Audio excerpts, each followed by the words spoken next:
Mechanical industry में mostly तीन तरीके होते हैं पावर ट्रांसमिशन के। First one is belt drives, एक पुली से दूसरी पुली को बेल्ट के थ्रू कनेक्ट करना, लेकिन इसमें स्लिपेज की प्रॉब्लम आती है। बेल्ट पुली पर स्लिप होता रहता है और 100% पावर ट्रांसफर हो नहीं पाती। इसलिए पावर ट्रांसमिशन का धीरे धीरे दूसरा तरीका सामने आया, गियर सिस्टम। इसके आते ही सबसे बड़ा फायदा हुआ कि स्लिपेज एकदम जीरो हो गया। अब स्लिपेज जीरो हो गया तो आप इनपुट से ही अंदाजा लगा सकते हो कि आउटपुट में हमें कैसा रिजल्ट मिलने वाला है। तो गियर सिस्टम इतना डेवलप हो गया कि आज के टाइम में मल्टीपल टाइप के गियर सिस्टम मार्केट में अवेलेबल है। अब इन सभी को समझने से पहले हमें गियर्स की बेसिक टर्मिनोलॉजी को समझना होगा और इसके बाद में आप चाहो तो खुद से भी अपने प्रोजेक्ट तैयार कर सकते हो। जो आप गियर देख रहे हो इसके ऊपर बहुत सारे टीथ बने हुए हैं। जब एक गियर दूसरे के कॉन्टेक्ट में आता है तो वह इन टीथ से ही पावर को ट्रांसफर करता है। तो जब भी दो गियर मैच होते हैं तो प्राइमरी कंडीशन यह है कि उनके टीथ की साइज बराबर होनी चाहिए, अदरवाइज स्लिपेज भी हो सकता है, नॉइस भी ज्यादा होगी और गियर सही मैच भी नहीं होंगे।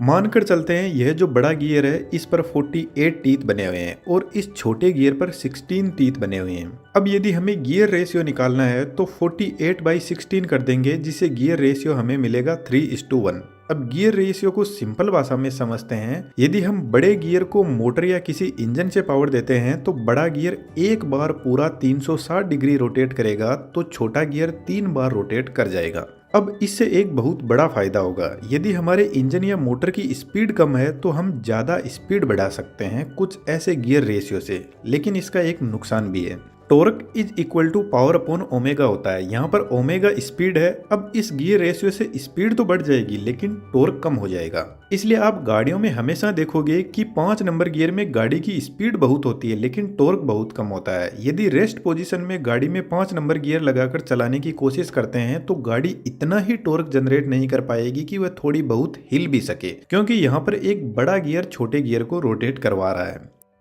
इसका रिवर्स, यदि हम छोटे गियर को पावर देंगे मोटर से तो जब छोटा गियर 3 बार रोटेट होगा तब जाकर बड़ा गियर 1 बार रोटेट होगा, यानी आउटपुट में स्पीड कम हो रही है तो यहाँ पर टॉर्क इंक्रीज हो जाएगा। तो यदि हेवी लोडिंग का काम है तो हमें गियर रेशियो को कुछ ऐसे सेट करना होगा। गियर का हमें एक और बड़ा फायदा मिलता है, हम रोटेशन को भी बदल सकते हैं। यह गियर क्लॉकवाइज रोटेट कर रहा है तो इधर वाला एंटी क्लॉकवाइज। जो आप गियर देख रहे हो इसका नाम है स्पर गियर। इसका यूज हाई स्पीड एप्लीकेशन के लिए नहीं किया जाता है क्योंकि यह गियर बहुत ज्यादा नॉइस करता है हाई स्पीड में। जब गियर का टीथ कॉन्टेक्ट में आता है दूसरे गियर के टीथ से तो पूरा का पूरा टीथ एक साथ में ही कॉन्टेक्ट में आता है, जिसकी वजह से नॉइस ज्यादा प्रोड्यूस होती है। इसको आप और अच्छे से थोड़ा सा आगे समझ जाओगे। तो इस गियर की प्रॉब्लम को दूर करने के लिए हेलिकल गियर को बनाया गया। इस गियर के टीथ स्लाइटली एक एंगल पर मुड़े रहते हैं, जिसकी वजह से गियर के टीथ दूसरे गियर से पूरा एक साथ में कांटेक्ट में नहीं आते हैं। पहले टीथ का एक पॉइंट कांटेक्ट में आता है और नेक्स्ट पॉइंट जब कांटेक्ट में आएगा तो पहला पॉइंट उसको छोड़ चुका होगा, कुछ इस तरीके से। यदि कभी हम घर लेट से आते हैं तो पैरों की आवाज़ किसी को सुनाई ना दे जाए, इसलिए सबसे पहले हम पैर का कुछ पोर्शन सरफेस को टच करते हैं। उसके बाद में धीरे धीरे पूरे पैर को सरफेस से टच करते हैं ताकि पैरों की आवाज़ किसी को सुनाई ना दे जाए। ठीक ऐसा ही हेलिकल गियर में होता है। तो यहाँ पर हमारे पास में गियर की स्पीड बढ़ गई और गियर साइलेंट भी हो गए, इसलिए गाड़ियों के गियर बॉक्स में हेलिकल गियर को ही यूज में लिया जाता है। इसका यूज हेवी लोडिंग मशीनरी में भी होता है। अब दोस्तों आपको एक बहुत बेहतरीन चीज बताता हूँ। जब हमें कोई इंजीनियरिंग टूल्स खरीदने होते हैं तो हमें एक ऐसा प्लेटफॉर्म चाहिए जिसकी इंजीनियरिंग टूल्स में मास्टरी हो। अब स्पीड को और ज्यादा इंक्रीज करने के लिए हमें जरूरत पड़ी डबल हेलिकल गियर की, जिसको हेरिंग बोन गियर भी बोलते हैं। यह सेम हेलिकल जैसे ही होते हैं लेकिन डबल होते हैं। यह gear smoothly and silently power transfer करते हैं। क्योंकि एक टाइम में 2 टीथ मेस होते हैं, इसलिए गाड़ियों का जो गियर बॉक्स होता है उसमें इन गियर को यूज किया जाता है। इसके अलावा सबमरीन और स्टीम टरबाइन जो बहुत हाई स्पीड में रोटेट करते हैं और जो स्पोर्ट्स कार होती है वहां पर भी इनका यूज होता है। अभी तक हमने जितने भी गियर देखे हैं वह सब पैरेलल पावर ट्रांसफर करते हैं, यानी गियर की जो शाफ्ट है वह एक दूसरे के पैरेलल होनी चाहिए। इसलिए जब किसी एंगल पर पावर ट्रांसफर करनी हो तब बेवल गियर का यूज होता है। यह पावर को 90 डिग्री या फिर किसी अदर एंगल पर भी पावर ट्रांसफर कर सकता है। और इनका सबसे बेहतरीन यूज होता है ऑटोमोबाइल फील्ड में। गाड़ियों में इंजन से पावर कुछ इस तरीके से मिलती है और फिर इस बेवल गियर का यूज करके पावर को दोनों तरफ 90 डिग्री एंगल पर ट्रांसफर कर दिया जाता है टायर के पास में। इस गियर बॉक्स को डिफरेंशियल गियर बॉक्स बोलते हैं, जिसकी वर्किंग को हम किसी और वीडियो में डिटेल से समझेंगे, क्योंकि यह थोड़ा कॉम्प्लिकेटेड भी है and it will need separate time to explain.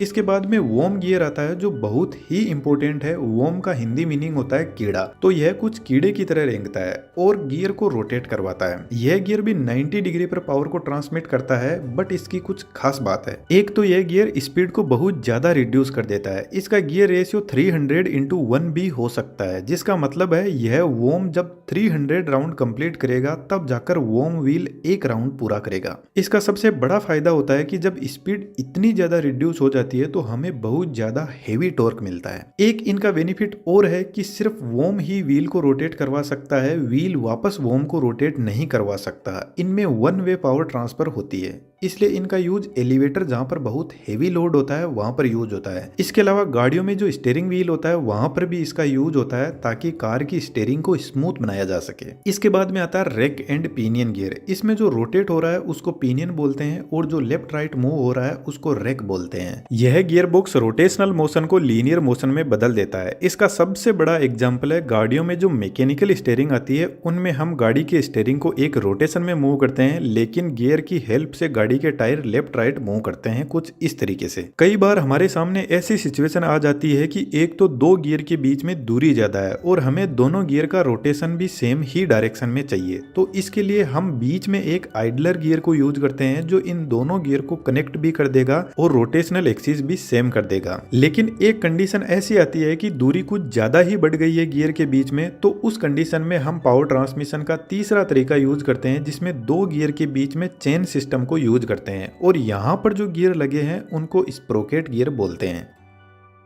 अब दोस्तों सबसे इंपॉर्टेंट गियर आता है जिसको इंटरनल गियर बोलते हैं। अभी तक हमने जितने भी गियर देखे हैं उनमें टीथ सबके बाहर की तरफ थे, लेकिन इस गियर में टीथ अंदर की तरफ होते हैं। और जो प्लेनेटरी गियर सिस्टम होता है जो इसी सिस्टम का पार्ट है और दुनिया का सबसे बेहतरीन गियर सिस्टम भी है। प्लेनेटरी गियर सिस्टम कॉम्प्लिकेटेड तो है ही, लेकिन यह एक ही गियर गाड़ी को फॉरवर्ड और रिवर्स डायरेक्शन में भी चला सकता है और गाड़ी की स्पीड को कम ज्यादा करने का भी काम कर सकता है। इसलिए जो गाड़ियों का गियर बॉक्स होता है वहां पर master gear planetary gear system ही होता है। इस गियर को हम डिटेल से किसी अदर वीडियो में समझेंगे।